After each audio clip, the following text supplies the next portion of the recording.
I'm a nature lover and I am on a mission to create awareness about wildlife conservation and our social responsibilities during wildlife safari.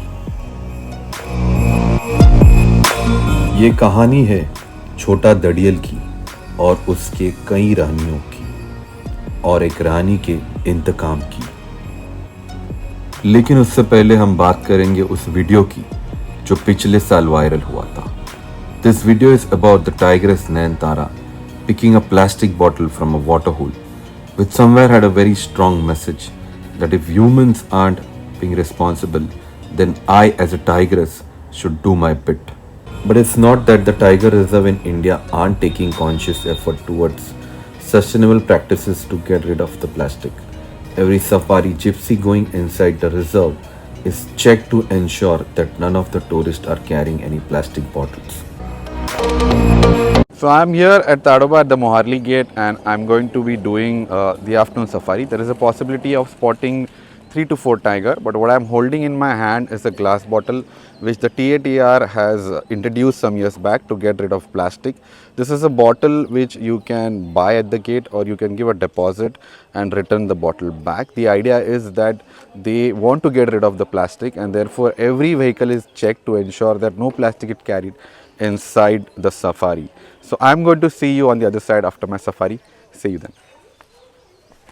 ये glass water bottles है जो ताड़ोबा जंगल में single use plastic बोतल ले जाना मना है, जबकि हम पूरे गाड़ियों के पास जाकर खुद होकर पूछते हैं कि प्लास्टिक बोतल है या नहीं है। अगर नहीं होती है जिनके पास तो हम ये ले जाने के लिए उनको बोलते हैं ताकि 4 घंटे का सफारी होता है। तो इसमें क्या होता है, ये जो ग्लास वाटर बॉटल्स है ये वाला, इसका पर बॉटल हम 120 डिपॉजिट लेते हैं। इसका 20 रुपीज़ ही खाली 120 रुपये इसका डिपॉजिट रहेगा। 20 रुपये इसका पानी का कट करके मोस्टली तो आप बॉटल हमें अगर रिटर्न करते हो तो हम 100 आपको रिफ़ंड कर देंगे। और ये ग्लास वाटर बॉटल्स इसलिए चालू किया है ताकि जंगल में पूरी तरह से प्लास्टिक ना जाए। इससे प्लास्टिक से कैसे एनिमल्स को बहुत हानिकारक पहुँचता है, इसलिए यहाँ पर ये ग्लास वाटर बॉटल्स चालू की है। मेरी पहली सफारी की निराशा के बाद मुझे उम्मीद थी कि दूसरे सफारी में टाइगर की साइटिंग होगी। तेलिया लेक पे मेरा स्वागत किया कॉलर वाली ने। पिछले साल सोनम को हराने के बाद अब तेलिया लेक पे उसी का राज था।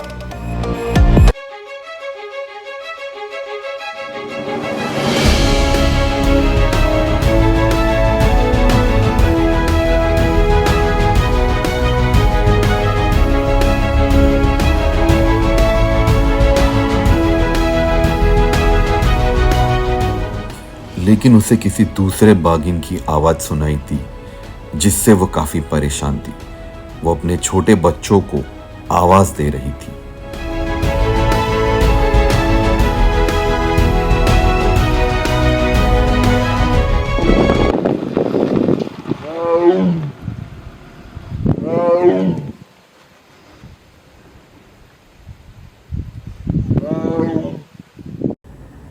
लेकिन वो कौन सी बागिन थी जिसकी आवाज़ सुनकर कॉलर वाली परेशान हुई? इसका जवाब मिलेगा आपको कहानी के अंत में।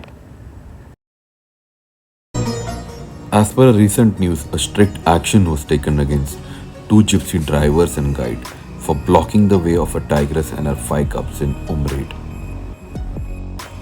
While the Moharli Gate Gypsies has GPS tracker to ensure that the drivers stick to the dedicated safari track, the Mamla Gate Tiger Reserve have installed Bagheera app to follow their track.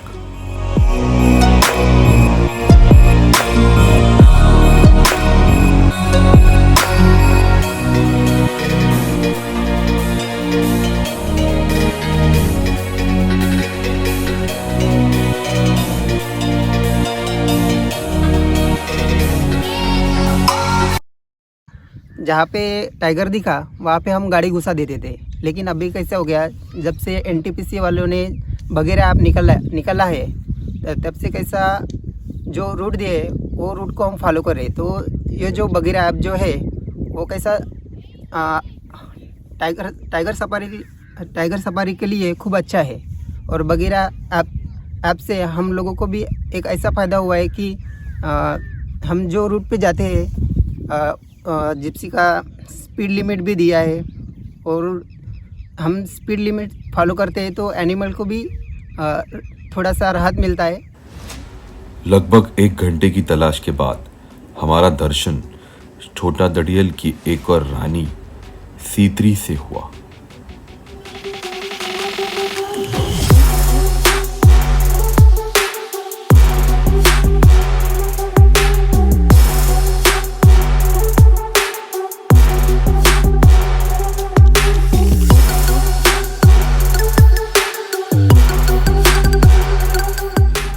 अपनी territory mark करके वो अपने बच्चों की ओर चली गई।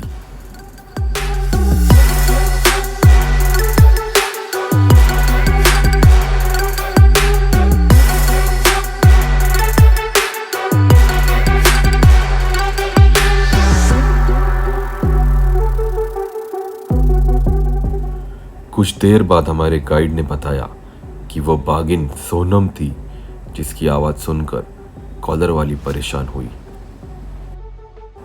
और जब तक हम इस बात को समझने की कोशिश कर रहे थे, हमारी मुलाकात हुई इस कहानी के बादशाह से।